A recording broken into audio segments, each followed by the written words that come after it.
Elame uuel, põneval ja muutusi täisajastul. Just see ajastu ja maailm on paljuski ettearvamatu. Millega tegeleb see pika nimega ülebaltiline töögrupp?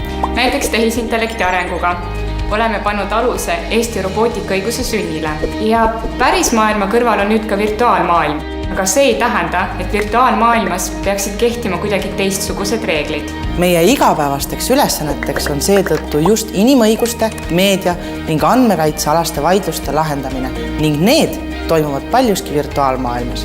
Lisaks oleme aidanud viia klientide vaidlusi nii Euroopa kohtusse kui Euroopa inimõiguste kohtusse. Just. Mõtleme alati edasi Riigikohtus. Oleme hinnatud eksperdid rahvusvahelistes organisatsioonides ning Alma Materis Tartu Ülikoolis tegeleme teadus- ning õppetööga. Ilmselt just seetõttu saab meilt probleemile kastist välja lahenduse. Näiteks meediaõigus on valdkond, kus oleme viinud õigust edasi. Meie kliendid teavad, et Trinitisse kogunenud teadmised päästavad ebaõiglasest olukorrast ning viivad ettevõtja edasi. Tere tulemast Trinitisse!